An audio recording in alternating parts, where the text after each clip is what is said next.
घनसावंगी तालुक्यात ओबीसींचे संघर्ष योद्धे नवनाथ आबा वाघमारे यांची हरिभक्तपरायण रमेश महाराज वाघ यांच्या कार्यालयाला भेट।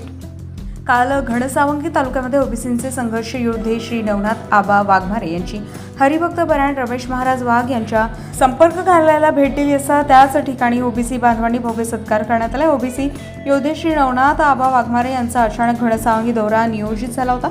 या अचानक दौऱ्यामध्ये श्री हरिभक्तपरायण रमेश महाराज वाघ यांचे कार्यालय घनसावंगी येथे असताना त्यांनी या कार्यालयाला भेट देऊन रमेश महाराज वाघ यांचं कौतुक केलं व ओबीसी बांधवांना एक आवाहन केलं की ओबीसी समाजाने ओबीसींच्याच उमेदवाराला मतदान करायचं असं यावेळी ते माधव न्यूजची प्रतिक्रिया दिली आहे।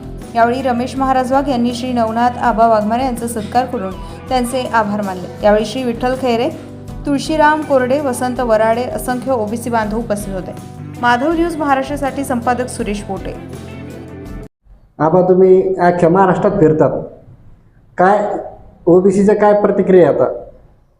आज राज्यामध्ये जो ओबीसीवर मागील 11 ते 12 महिन्यापासून राज्यातील मराठा समाजाच्या मनोज जरांगेच्या नेतृत्वात झुंडशाही आणि दादागिरीला ओबीसी समाज हे कंटाळून आता रस्त्यावर उतरलाय आणि कुठेही आता ओबीसीने ठरवलंय या झुंडशाहीला आणि दादागिरीला अजिबात घाबरायचं नाही। आणि या मराठवाड्यात, फक्त मराठवाड्यात, या राज्यामध्ये राज्यात तर 150 पेक्षा जास्त आमदार ओबीसींचे निवडून आणण्याचा निर्धार या ओबीसी समाज बांधव करत आहेत।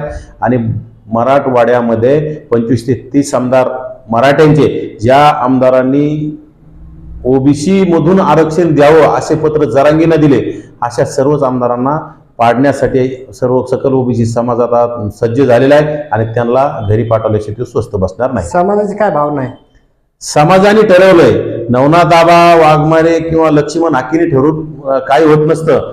हे मराठा समाजाचा अन्यायाला कंटाळून मराठा समाजाच्या आमदारांनी पाठीत खंजीर खुपसलेला हे समाजाला कळलंय म्हणून समाजाने ठरवलंय। उदाहरणार्थ नवनाथ वाघमारेने जरी सांगितलं की बाबा एखाद्या मराठा आमदाराला सपोर्ट करा, तर समाज ऐकणार नाही। समाजाने ठरवलेलं आहे आता फक्त ओबीसीने ओबीसीलाच मतदान करायचं। आणि या राज्यामध्ये, या देशामध्ये 1931 च्या जनगणनेनुसार 54% असणारा ओबीसी आजच्या घडीला 60% जास्त झालेला असेल।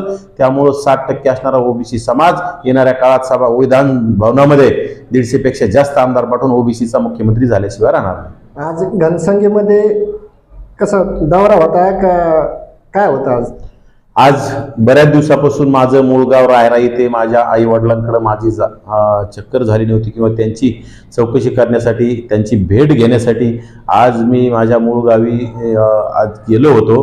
परंतु अचानक घनसावंगीहून आलो असता आमचे मित्र हरिभक्तपरायण रमेश महाराज वाघ यांनी बऱ्याच दिवसापासून 1 महिना होऊन गेला असेल इथं ओबीसी समाजासाठी संपर्क कार्यालय सुरू केलेलं आहे। या संपर्क कार्यालयाला भेट देण्यासाठी महाराजांनी मला निमंत्रण दिलं होतं। परंतु मागच्या जसं उपोषण सुटल्यापासून आमचे दररोज कंटिन्यू मेळावे, सभा, अनेक ठिकाणी रॅलीज असतील, बैठका असतील, हे सुरू असल्यामुळं आमचे मित्र महाराजांच्या संपर्क कार्यालयाला मला भेट देता आली नव्हती। मग आज मी गावाकडे आलो असता महाराजांना मी फोन केला की मी घनसावंगीहून येत आहे, तुम्ही असाल तर मी भेट देतो।